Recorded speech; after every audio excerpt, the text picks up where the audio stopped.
এই দলের নেতৃত্ব তারাই দিবে। একমাত্র দাবি ছিল এই দেশে সুষ্ঠু নির্বাচন, ভোটের অধিকার বাস্তবায়ন। ভোটের অধিকারের মাধ্যমে জনগণ যে দলকে নির্বাচিত করবে সেই দলে দেশের শাসন ক্ষমতায় আসবে। এই দেশে তখনই গণতন্ত্র পরিপূর্ণতা লাভ করবে। আমরা সেই দাবিতে রাজপথে ছিলাম, এখনো আছি। আগামীতে ইনশাল্লাহ এই দাবি আদায় করে আমরা রাজপথ ছেড়ে যাব।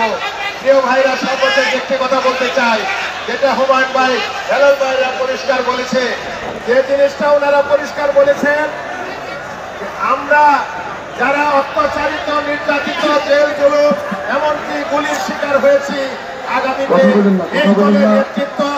এই দলের নেতৃত্ব তারাই দিবে, এই দলের নমিনেশন তারাই পাবে। এর বাইরে অন্য কিছু কোনো কিছু হবে না। এর বাইরে আমরা কোনো কিছু কালিয়াকৈরের মাটিতে দেখতে চাই না। আমরা যারা নির্যাতিত, অত্যাচারিত, তারাই নেতৃত্ব দেবে, তারাই এমপি হবে, তারাই মন্ত্রী হবে, তারাই চেয়ারম্যান হবে, তারাই সব হবে।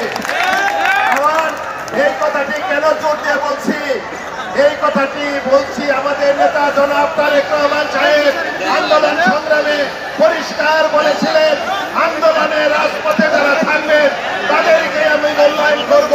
অতএব নেতার সেই নির্দেশ মোতাবেক আগামীতে যত কমিটি হবে সেই কমিটিতে যারা রাজপথে আন্দোলনে ছিল তারাই কমিটিতে থাকবে। এর বাইরে যদি ষড়যন্ত্র করে কেউ পকেট কমিটি করার চেষ্টা করেন, সেই কমিটি আমরা কোনোদিন মেনে নেব না। সেই কমিটি জায়গা কালিয়া করে কোনোদিন হবে না। অতএব আমরা আপনাদের সবাই আবারও অনুরোধ ঐক্যবদ্ধ থেকে ইনশাল্লাহ আমরা সবাই আমাদের নেতার আন্তরিক ধন্যবাদ জানিয়ে